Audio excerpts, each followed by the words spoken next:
Hello everyone, welcome to learn with Lipika. Hope आप सब safe होंगे। तो चलिए आज की क्लास स्टार्ट करते हैं। आज की क्लास में हम लोग जो सीटेट के एग्जाम हो रहे हैं उसके कुछ क्वेश्चन को एनालिसिस करेंगे एंड उसके अलावा जो इम्पोर्टेंट टॉपिक है जिससे क्वेश्चन आ रहे हैं उसको हम डिस्कस करेंगे।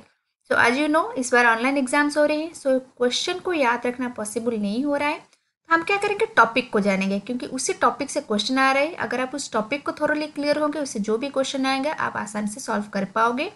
अगर आपको ये एग्ज़ाम क्रैक करना है तो ये वीडियो को अच्छे से एंड तक देखिएगा, वो आपको बहुत ही हेल्प करेगी। बहुत ज़्यादा इंपॉर्टेंट टॉपिक से रिलेटेड अगर आप टॉपिक को अच्छे से समझोगे एंड जो क्वेश्चन है क्वेश्चन के साथ उसके कंसेप्ट को समझना जरूरी है, उसको समझोगे तो एग्जाम में आपको बहुत ही हेल्प होगा। Okay,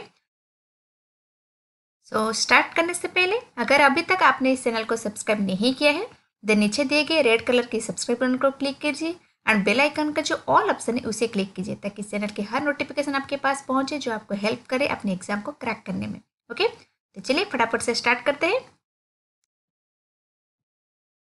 first question is which is not part of Howard Gardner intelligence theory.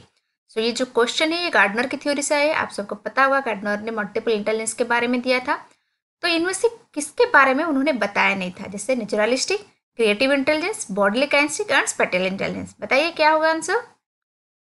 Yes, B यानी कि क्रिएटिव इंटेलिजेंस के बारे में इन्होंने नहीं बताया है। तो चलिए इस टॉपिक को जानते हैं क्योंकि गार्डनर से बहुत सारे क्वेश्चन आ रहे हैं, हर शिफ्ट में आ रहे हैं। तो गार्डनर ने मल्टीपल इंटेलिजेंस के बारे में बताया था। उनका मानना था जो चाइल्ड है, जो इंडिविजुअल है, उसका ये नहीं है कि वो एक दिशा में इंटेलिजेंस होगा तो इंटेलिजेंस, जैसे कि आप लोग जानते हैं अगर किसी कोई डांस में बहुत अच्छा है तो पढ़ाई में इतना अच्छा नहीं होता है, या तो फिर कोई पढ़ाई में बहुत अच्छा होता है लेकिन एक्स्ट्रा करिकुलर एक्टिविटी में अच्छा नहीं होता है। तो जो लोग का पढ़ाई अच्छा नहीं होता ज़्यादातर हम लोग क्या बोलते हैं, अरे वो तो इंटेलिजेंट नहीं है, वो तो उससे कुछ नहीं होता। लेकिन वो पढ़ाई के अलावा और भी बहुत सारे इंटेलिजेंस है। हो सकता है वो डांस में अच्छा हो, वो म्यूजिक में अच्छा हो, वो स्पोर्ट्स में अच्छा हो। तो इसमें वो बेहतर करके अपने इंटेलिजेंस को डेवलप कर सकता है कि नहीं। ये एक टाइप की इंटेलिजेंस है कि नहीं। तो गार्डनर ने ये कहा था कि इंटेलिजेंस एक टाइप के नहीं, वो मल्टीपल टाइप के होते हैं। ओके, तो चलिए जानते हैं वो कितने टाइप के बारे में बताया है। तो उन्होंने टोटल 9 टाइप्स के बारे में बताया है। जैसे नेचुरलिस्टिक यानी कि जो नेचर के बारे में जानते हैं, जिनको जैसे understand living things and reading nature. इसमें क्या होता है, जो नेचर के बारे में जानते हैं, जैसे वेदर फोरकास्टिंग हो गया, प्लांटेशन हो गया, फॉरेस्ट हो गया, ये सारे डिपार्टमेंट नेचर से रिलेटेड जो भी लोगों का इंटेलिजेंस है उनको नेचुरलिस्टिक इंटेलिजेंस कहा गया है। देन म्यूजिकल आपको पता है, जैसे साउंड, पिच, टोन, रिदम, जैसे सिंगिंग कंपटीशन आ गया, म्यूजिक इंस्ट्रूमेंट कोई भी बजाना हो, ये सारे म्यूजिकल इंस्ट्रूमेंट म्यूजिकल इंटेलिजेंस में आएंगे। देन आता है लॉजिकल मैथमेटिक्स। लॉजिकल मैथमेटिक्स में क्या होता है, यानी कि quantifying things, hypothesis and proving them. Logical mathematics यानी कि जो लॉजिक दे सके, जो एनालिसिस कर सके, जिनके मैथमेटिकल पावर, कैलकुलेशन पावर ये सारे से स्ट्रांग होते हैं, उनको लॉजिकल मैथमेटिक्स कहते हैं। ओके, देन एग्जिस्टेंस को वो कौन होते हैं, जिनको आपके एग्जिस्टेंस के ऊपर क्वेश्चन आ सके, यानी कि एग्जिस्टेंस इंटेलिजेंस जो ह्यूमन एग्जिस्टेंस के ऊपर सवाल कर सके, उसके ऊपर नॉलेज है। जैसे आप बहुत सारे एस्ट्रोलॉजर हो सकते हैं या तो फिर बहुत सारे मुनि ऋषि जिनको ह्यूमन एग्जिस्टेंस के ऊपर आइडिया है, नॉलेज है, तो उसको बोलते हैं एग्जिस्टेंस इंटेलिजेंस। देन आता है इंटरपर्सनल। ये एक बात याद रखना, इंटरपर्सनल और दूसरा है इंट्रापर्सनल। इंटरपर्सनल यानी कि आप एक दूसरे को समझ पा रहे हो, आप दूसरे को समझ पा रहे हो। ओके, दूसरे के पॉइंट ऑफ व्यू, दूसरे के थिंकिंग, दूसरे के ओपिनियन, उसको समझ पा रहे हो। जैसे sensing people feelings and motives, आप दूसरों को सेंस कर पा रहे हो, दूसरों को फीलिंग्स को, दूसरों को मोटिव को सेंस कर पा रहे हो, ये होता है इंटरपर्सनल। इंट्रापर्सनल क्या होता है, जब आप खुद की सोच को, खुद की फीलिंग्स को समझ पाते हो, उसे बोलते हैं intrapersonal. Intrapersonal understand your self, what you feel and what you want. Okay, interpersonal के अंडर कौन कौन आएंगे, जैसे आपके काउंसलर हो गए, मोटिवेशनल स्पीकर हो गए, ये लोग आएंगे इंटरपर्सनल में। ओके, क्योंकि वो आपको समझते हैं, वो दूसरे के फीलिंग्स को समझ पाते हैं। ओके, देन आता है लिंग्विस्टिक। लिंग्विस्टिक क्या होता है, लिंग्विस्टिक जब finding the right word to express what you mean, यानी कि जो वर्ड के ऊपर जिसका पकड़ है, जैसे राइटर लोग, ओके, उनका क्या है, वो वर्ड्स के साथ खेल सकते हैं, कैसे अच्छा वर्ड दे सकते हैं। स्पीकर लोग, तो जो जिसके ऊपर लैंग्वेज के ऊपर, वर्ड के ऊपर पकड़ होते हैं, वो लिंग्विस्टिक होते हैं। देन बॉडीली काइनेंसी कौन से होते हैं ना, coordinating your body with your mind, यानी कि जो बॉडी और माइंड को कोऑर्डिनेट कर सके, जैसे स्पोर्ट्स पर्सन हो सकते हैं, डांसर हो सकते हैं, जिम्नास्टिक हो सकते हैं, वो बॉडी और माइंड को कोऑर्डिनेट कर सकते हैं। एंड आता है स्पेटियल। स्पेटियल यानी कि जो स्पेस को लेकर इंटेलिजेंस होता है, जैसे विजुअलाइजेशन तो वर्ल्ड इन 3D यानी कि वो एक मतलब स्पेस को देख के उसको विजुअलाइज कर सकते हैं कि इसमें क्या हो सकता है, जैसे इंटीरियर डिजाइनर। ओके, एंड जैसे आप कॉन्ट्रैक्टर बोलते हो, वो मैंने खुला स्पेस को देख के उसको देख के वो विजुअलाइज कर सकते हैं कि उसमें क्या हो सकता है, डिजाइनर। ओके, तो ये हो गए स्पेटियल इंटेलिजेंस। तो टोटल कितने टाइप के दिए हैं? 9 टाइप के। तो naturalistic, musical, logical reasoning, extinctional, interpersonal, bodily kinesic, linguistic, interpersonal, spatial. Okay, तो हमारा क्वेश्चन क्या था? Yes, which is not the part of Howard Gardner intelligence theory. तो बताइए कौन नहीं है इसमें से? यस, क्रिएटिव इंटेलिजेंस नहीं है। ओके, सो चलिए next. So next question is individual difference should be. Individual difference को क्या करना चाहिए हमें? बताइए, इग्नोर करना चाहिए, अवॉइड करना चाहिए, नेग्लेक्ट करना चाहिए या रेस्पेक्ट करना चाहिए? यस, क्या करना चाहिए हमें? रेस्पेक्ट करना चाहिए, क्योंकि आपने पढ़ा इंक्लूसिव एजुकेशन में हम जो इंडिविजुअल डिफरेंस है उसको रेस्पेक्ट देते हैं, उसको स्कूल में एडमिशन लेते हैं, एंड ताकि हर इंडिविजुअल को हम वो राइट्स, वो अपॉर्चुनिटी दे सके, ना कि उसे अवॉइड करें, इग्नोर करें, नेग्लेक्टेड करें। क्योंकि इंडिविजुअल है तो इंडिविजुअल डिफरेंस है, तो हम उन सारी डिफरेंस को हम अपने अंदर मतलब उनको प्रायोरिटी दे सके, उनकी इंटेलिजेंस के हिसाब से उनको नॉलेज दे सके। ओके, देन ये क्वेश्चन है पियाजे के कॉग्निटिव डेवलपमेंट से। ये बहुत ही इंपॉर्टेंट टॉपिक है, आपको ये टॉपिक अच्छे से पता होना चाहिए क्योंकि हर बार इससे क्वेश्चन आता है।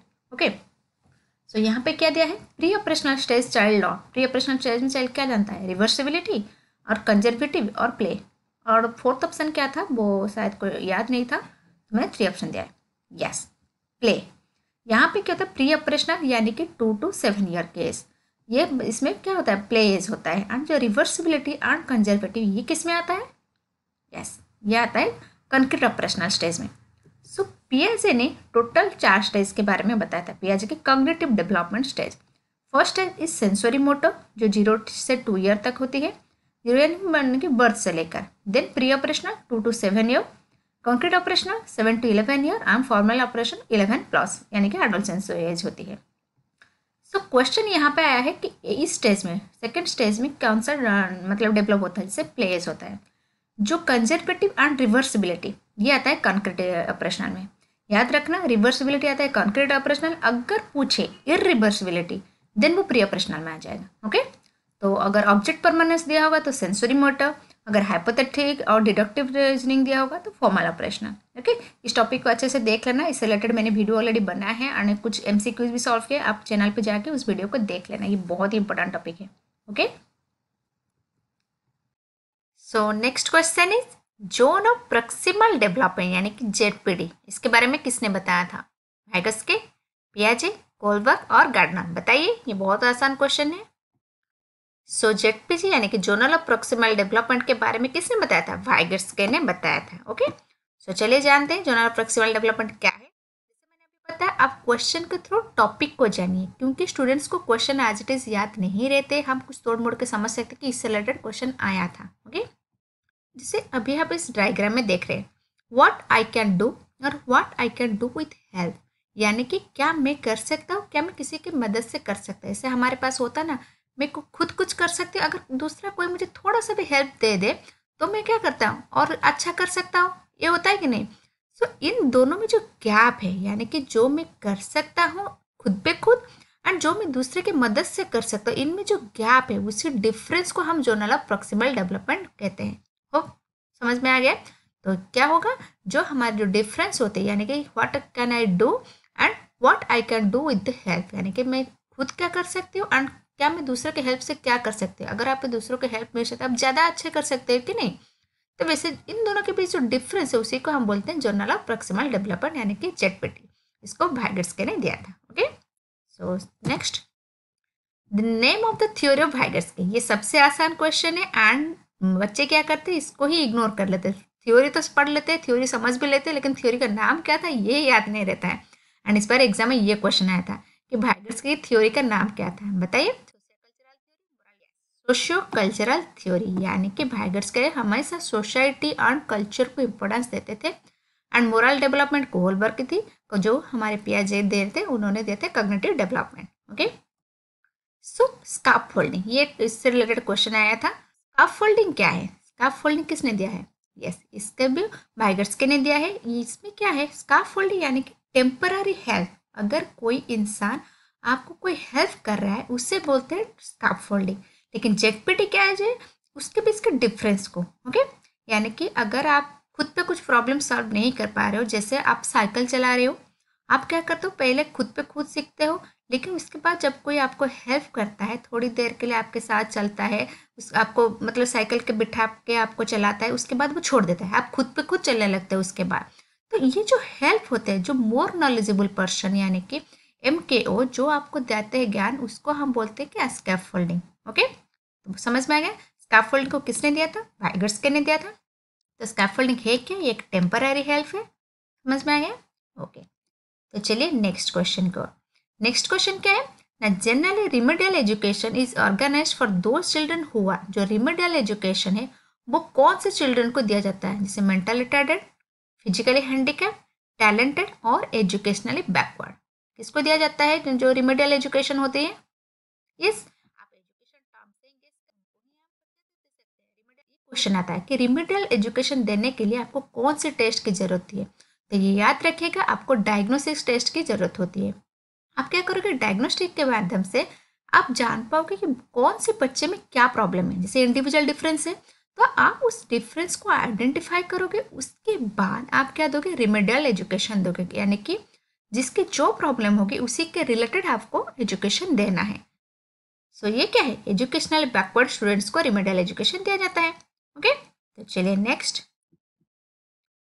So the next question is which of the following factors has the greatest effect on the language development of children। हमेशा ये सारे कीवर्ड को मतलब ध्यान देना एग्जाम में, ग्रेटेस्ट। ओके, बहुत बार ऐसा क्वेश्चन आता है, आप सारे ऑप्शन यहाँ पे फिट होते हैं, लेकिन क्वेश्चन में पूछ ले ग्रेटेस्ट यानी सबसे इंपॉर्टेंट क्या है, या तो फिर मोस्ट इंपॉर्टेंट। इन सारे कीवर्ड अगर आपको देखोगे तो आपको क्या करें, इन सारे ऑप्शन में से बेस्ट कौन सा है। ओके, क्योंकि CDP एक ऐसा टॉपिक है जहाँ पे आपको हर एक ऑप्शन रिलेटेबल लगेगा, लेकिन जो सबसे इंपॉर्टेंट है आपको उसी को चूज करना है। ओके, सो क्या है, physical health, intellectual development, sex difference और socio economic status of the family. बताइए, लैंग्वेज सीखने के लिए क्या इंपॉर्टेंट है सबसे ज़्यादा। यस, यानी कि इंटेलेक्चुअल डेवलपमेंट। आप अगर इंटेलेक्चुअल डेवलपमेंट आपकी बहुत अच्छी है, आप अगर इंटेलेक्चुअल है तो आप जल्दी से लैंग्वेज को पकड़ सकते हो। ओके, सेक्स डिफरेंस इतना मायने नहीं रखती, सोशियो इकोनॉमिक स्टेटस मायने रखती है, ये बहुत इंपॉर्टेंट होता है, लेकिन उससे ज़्यादा इंटेलेक्चुअल, जैसे ग्रेटेस्ट पता है पूछा है, अगर ग्रेटेस्ट नहीं पूछा होता एंड ऑप्शन दिया होता B एंड D, तो आप B एंड D बोथ को क्लिक कर लेते। ओके, एंड फिजिकल भी होता है लेकिन सेक्स डिफरेंस नहीं होता है, लेकिन यहाँ पे पूछा है ग्रेटेस्ट। सो ग्रेटेस्ट क्या है, intellectual development. Okay, so next is Kohlberg moral development theory related to. Kohlberg की जो मोरल डेवलपमेंट थ्योरी वो किससे रिलेटेड है, सोसाइटी से, इंडिविजुअल और इमोशनल। बताइए। यस, ये सोसाइटी से रिलेटेड है ज़्यादातर, क्योंकि जो हमारी मोरालिटी है, हम सोसाइटी के अकॉर्डिंग अपनी मोरल वैल्यू देखते हैं। यानी कि अगर कोई चीज़ गलत है सोसाइटी के नज़र से, उसी वजह से आपको पनिशमेंट मिलती है कि नहीं। तो मैंने कोहलबर्ग से रिलेटेड एक वीडियो बहुत अच्छे से बनाया है, आप उस वीडियो को जाके देख लीजिएगा, उनसे रिलेटेड क्वेश्चन भी सॉल्व किए हैं। आप उन सारे टॉपिक को अच्छे से देख लीजिएगा क्योंकि इस टॉपिक से बहुत सारे क्वेश्चन आते हैं। अगर आपको एक वीडियो में मैं सारे थ्योरी को पढ़ाने जाऊँ तो वीडियो बहुत ही लंबी हो जाएगी और आप लोग बोर भी हो जाओगे। ओके, तो जाके उस वीडियो को अच्छे से देख लीजिएगा। Then the next question is, so the next question is, Ria, a student of class 12, took pencil of one of her friend without taking her permission and to take revenge of this, that girl ate the lunch of Ria. Pooja was observing all this but did not inform to the teacher. Pooja at which stage of according to Kohlberg moral development theory? रिया जो class 2 की students है, जिन्होंने एक friend की pencil चुरा ली without her permission. क्यों चुराई, क्योंकि उसने उसके लॉन्च बॉक्स खा लिया था, इस वजह से उसने चुरा लिया। एंड पूजा ने रिया की सारी हरकत को, जो पेंसिल चुराया है उसने, उसको देखा, लेकिन वो टीचर को कंप्लेन नहीं की।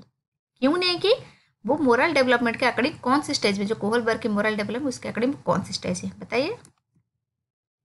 ओके, तो जानते हैं कोहलबर्ग की थ्योरी के बारे में, इसके रिलेटेड मैंने भी डिटेल में वीडियो बनाया है। अभी आप जान लेते हैं कि जो कोहलबर्ग ने, उन्होंने 3 लेवल एंड 6 स्टेज के बारे में बताया। फर्स्ट लेवल क्या है, level 1 is pre conventional. Okay, then आता है कन्वेंशनल, देन आता है पोस्ट कन्वेंशनल। सो जो प्री कन्वेंशनल स्टेज है, यहाँ पे क्या होता है, पनिशमेंट एंड ओबीडियंस ओरिएंटेशन, यानी कि ह्यूमन जो मोरल वैल्यू सीखता है वो किस वजह से, क्या पनिशमेंट या ओबीडियंस के डर से। ओके, सेकेंड स्टेज में क्या आता है, naive hand and confirm to get reward and to have favour return, यानी कि वो रिवॉर्ड के लिए या रिटर्न के लिए, यानी कि टिट फॉर टैट। अगर तुमने मेरे साथ बुरा किया है मैं तुम्हारे साथ बुरा करूंगी, अगर तूने मेरे साथ कुछ अच्छा किया मैं तुम्हारे साथ अच्छा करूंगी। ओके, तो ये होता है, इसको टिट फॉर टैट स्टेज भी बोलते हैं। देन आता है स्टेप 3, यानी कि गुड बाय गुड का। यहाँ पे क्या होता है ना, आपको अच्छे बनने के लिए, सोसाइटी का अगर अच्छा दिखने के लिए आप क्या करते हो, अच्छा काम करते हो, मोरल वैल्यू को फॉलो करते हो। Then step 4 is confirm to avoid censure by authority, यानी कि आप क्या करते हो, रूल्स आर रूल्स, ये वाला स्टेज ये होता है, आप अथॉरिटीज को फॉलो करते हैं।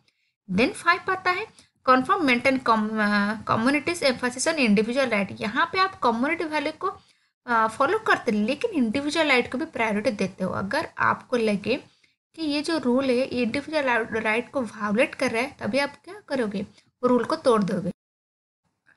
And the stage 6 is individual principle of consciousness, यानी कि इस स्टेज पे जो हमारे हायर लेवल की मोरल डेवलपमेंट होती है, जहाँ पे आप इंडिविजुअल प्रिंसिपल, आपके प्रिंसिपल है, आपके सब कुछ है। जैसे आप समाज के लिए काम करते हो, समाज के हित में मोरल वैल्यू को डेवलप करते हो। जैसे बहुत बड़े बड़े जैसे गांधी थे, टैगोर थे, ये सारे जितने महान आत्मा थे वो क्या था, समाज के हित में वो मोरल डेवलपमेंट करता है। उनका कुछ प्रिंसिपल होता है, चाहे जो भी हो जाए वो अपने प्रिंसिपल से नहीं हटते थे। ओके, सो अभी बताइए हमारा जो क्वेश्चन था ये कौन सी स्टेज में आएगा, ये वाला क्वेश्चन। यस, ये आएगा स्टेप 2, यानी कि जो स्टेज 2 पे जहाँ पे टिट फॉर टैट वाला है।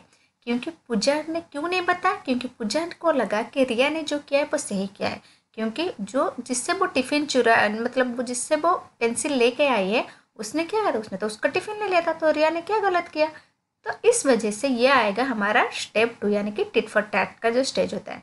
ओके, सो कितने लेवल है, 3 लेवल है एंड 6 स्टेजेस है। ओके, इसको याद रख लेना। Then next question is which of these scientists considering children as active seekers of knowledge gave importance to the impact of social and cultural content on their thinking, बताइए। पियाजे, Watson, वाइगर्स्के और Kohlberg, कौन होगा। Yes, so question को अच्छे से पढ़ना, answer होगा वाइगर्स्के। Okay, ये जो लाइन है ये इसके वजह से हम वाइगर्स्के को लगाएंगे। वाइगर्स्के ही ऐसे थे जो सोसाइटी एंड कल्चर को इंपॉर्टेंस देते थे। तो याद रखना वाइगर्स के 3 चीज़ को इंपॉर्टेंस देते हैं, एक था society, culture and language. Okay, तो जहाँ पे भी ये 3 चीज़ आए वो वाइगर्स को आप क्लिक कर देना। ओके, तो नेक्स्ट क्वेश्चन इज एनसीएफ 2005, इससे बहुत क्वेश्चन आए हैं, आप एनसीएफ 2005 को अच्छे से पढ़ के जाना एंड इससे रिलेटेड क्वेश्चन को सॉल्व करे आना। ओके, बिहेवियरिज्म, कॉग्निटिविज्म, कंस्ट्रक्टिविज्म और ह्यूमनिज्म, बताइए। इट्स सबसे आसान क्वेश्चन है, तो कंस्ट्रक्टिविज्म। ओके, एनसीएफ 2005 जो कंस्ट्रक्टिविस्ट में वैल्यू देता है। कंस्ट्रक्टिविस्ट के ऊपर बहुत सारे क्वेश्चन आए हैं, जहाँ पे कंस्ट्रक्टिविज्म है आप वहाँ से देखो जो भी ऑप्शन में एक्टिव एनसीएफ 2005 में इसके बारे में बताया गया था। तो कंस्ट्रक्टिविज्म जो है वो चाइल्ड को एक्टिवली पार्टिसिपेट करता है। ओके, तो ये बात याद रखना, जहाँ पे भी कंस्ट्रक्टिविज्म से रिलेटेड कुछ भी क्वेश्चन जहाँ पे आप देखो बच्चे एक्टिवली पार्टिसिपेट कर रहे हैं, ये सारे जो भी मैंने बताया है, तो ये जो वर्ड पाए आप वहाँ पे कंस्ट्रक्टिविज्म को लगा दीजिएगा। ओके, देन विजुअल इम्पैक्ट के ऊपर क्वेश्चन आया था, जैसे विजुअल इम्पैक्ट चाइल्ड के ऊपर। तो बल्ली सिंबल के बारे में जो विजुअल इम्पैक्ट था वो पढ़ते हैं, इसके बारे में उसमें कितना डॉट था, उसमें कितना था 6 डॉट होता है। ओके, ये क्वेश्चन में आया था कितना डॉट था। तो ये बर्ली लाइन सिंबल किन लोग के लिए फायदेमंद है, वो विजुअल इम्पैक्ट के लिए। ओके, ये वाला क्वेश्चन है। So the next question is a student told her teacher during COVID see help poor in with food etc, where should say note this, यानी कि टीचर स्टूडेंट की जो ये जो बातें है वो किस में लिखेगा, एनेक्डोट में, पोर्टफोलियो में, रेटिंग स्केल में या चेकलिस्ट में, बताइए। यस, वो रखेगा पोर्टफोलियो में, क्योंकि स्टूडेंट ने खुद बताया है अपने बारे में कि इसने ये जो काम किया है कोविड के दौरान। तो स्टूडेंट जो पोर्टफोलियो होता है वहाँ पे क्या होता है, स्टूडेंट एंड टीचर दोनों ही इन्वॉल्व होते हैं। यहाँ पे जो हमारे अच्छे चीज़ होते हैं उसके बारे में हम लिखते हैं। ओके, तो ये कौन सी स्टेज में आएगा, पोर्टफोलियो में लिखा जाएगा।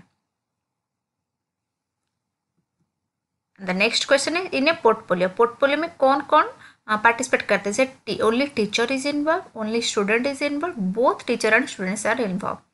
सो अभी मैंने बताया तो both teacher and students involve होते हैं पोर्टफोलियो में। ओके, देन क्वेश्चन आया था हेरिडिटी एंड एनवायरनमेंट के ऊपर। अभी मैं आपको टॉपिक बताने वाली हूँ क्योंकि क्वेश्चन तो नहीं है पास, तो हेरिडिटी एंड एनवायरनमेंट से रिलेटेड क्वेश्चन आए हैं। तो अभी टॉपिक के बारे में जानते हैं, इंपॉर्टेंट टॉपिक क्या है जिससे रिलेटेड क्वेश्चन आ रहा है। जैसे हेरिडिटी एंड एनवायरनमेंट, ये सबको पता होगा। हेरिडिटी एनवायरनमेंट्स मतलब जहाँ पे क्वेश्चन आया होगा कि क्या इंसान किससे रिलेटेड होता है, तो ज़्यादातर answer heredity and environment both होता है। लेकिन आप क्वेश्चन को ध्यान से पढ़ना, बहुत बार क्वेश्चन सिर्फ हेरिडिटी और सिर्फ एनवायरनमेंट से भी आता है। जहाँ पे आपके जीन को, आपके माता पिता से आए हुए गुण को प्रायोरिटी दिया गया होगा, वहाँ पे हेरिडिटी होगा। एनवायरनमेंट जहाँ पे होगा जहाँ पे आपके आसपास के सिचुएशन से आप सिचुएशन से सीख रहे हो कुछ चीज़, एनवायरनमेंट से आप कुछ सीख रहे हो, वो एनवायरनमेंट होगा। तो इससे रिलेटेड भी मैंने वीडियो बनाया है, आप उसे जाकर देख सकते हो। ओके, एलईडी यानी कि लैंग्वेज एक्विजिशन डिवाइस, इसको किसने दिया था? इसको चॉम्स्की ने दिया था। ये याद रख लेना रहा था कि लैंग्वेज एक्विजिशन क्या है, लैंग्वेज लर्निंग क्या है। तो लैंग्वेज एक्विजिशन जो हम ऑब्जर्व करके, जो हम आसपास से दूसरों को देख के सीखते हैं, उसको हम एक्विजिशन करते हैं। जो नेचुरल वे में आप मदर टंग कैसे सीखते हो, नेचुरल वे में सीखते हो कि नहीं? आपके घर में बोलते हैं, आपके आसपास बोलते हैं, तो नेचुरल वे में जो भी चीज़ सीखे जाए उसको लैंग्वेज एक्विजिशन बोलते हैं। एंड लैंग्वेज लर्निंग जो आप पढ़ के लिख के फॉर्मल वे में सीखते हो, वो लर्निंग कहते हैं। जैसे आप स्कूल पे जाके इंग्लिश सीखे हो, वो क्या है? लर्निंग किए हो आप लोगों ने। Okay, then types of disability, इसका रिलेटेड क्वेश्चन आता है। डिसलेक्सिया तो ज़्यादातर आता है, डिसलेक्सिया आपको पता है, रीडिंग डिजेबिलिटी।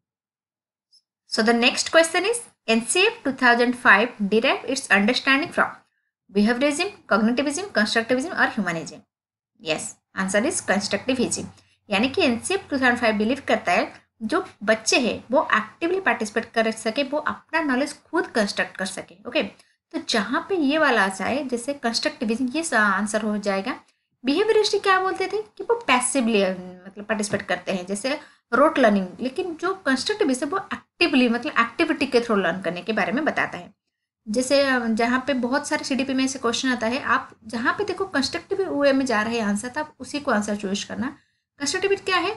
जैसे वो प्रैक्टिकल लाइफ को इंपॉर्टेंस देगा, रियल लाइफ को इंपॉर्टेंस देगा, जो बुक किस नॉलेज को छोड़ के रियल लाइफ के साथ करेक्शन करना एंड बच्चे को एक्टिवली पार्टिसिपेट करना, ये सारा होता है कंस्ट्रक्टिविज्म में। ओके, सो इस टॉपिक को देख लेना। एंड और एक इम्पोर्टेंट टॉपिक है जो मैं अभी बता रही हूँ, जो है gender bias and gender stereotype. ये बहुत इंपॉर्टेंट है, इससे भी रिलेटेड बहुत सारे क्वेश्चन आ रहे हैं। जेंडर बायस यानी कि आप एक जेंडर की तरफ झुके हुए हो। ओके, चाहे जो भी हो जाए, आप बोलते हो कि आप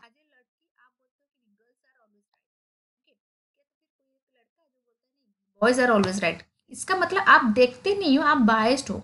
ओके, आप एक ही जेंडर के लिए बायस हो कि नहीं, चाहे चाहे जो भी हो जाए लड़कियां हमेशा सही, जो भी हो जाए लड़के हमेशा सही होते हैं, तो ये होता है बायस। देन स्टेरियोटाइप, जेंडर स्टेरियोटाइप क्या है? जो चली आ रही है, एक प्रथा चली आ रही है कि लड़कियां सिर्फ घर का काम करेंगे, वो बाहर नहीं जाएंगे, लड़के बाहर का काम करेंगे।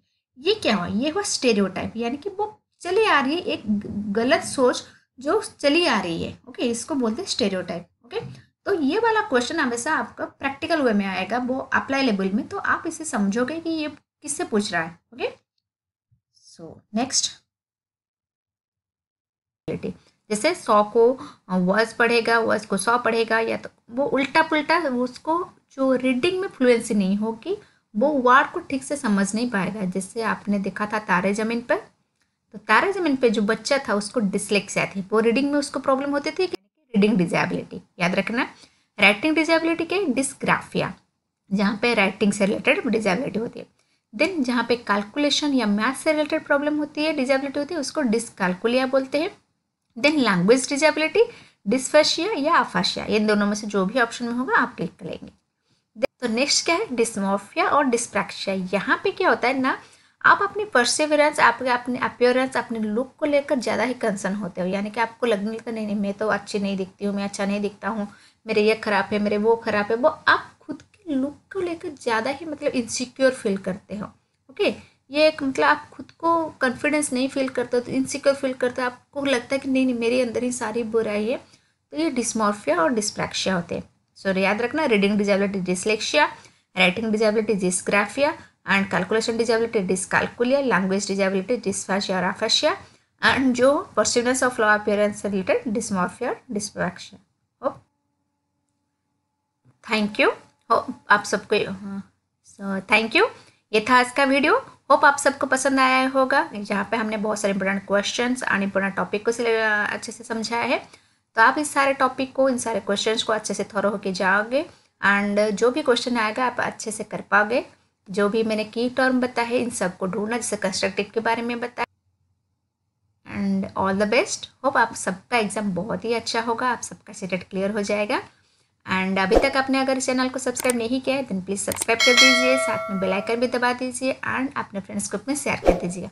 एंड डेफिनेटली वीडियो का एक लाइक कीजिएगा, क्योंकि आई एम श्योर कि आपको इन वीडियो से बहुत हेल्प मिलेगी। बहुत सारे क्वेश्चन, बहुत सारे टॉपिक इससे रिलेटेड आपको क्वेश्चन आएगा।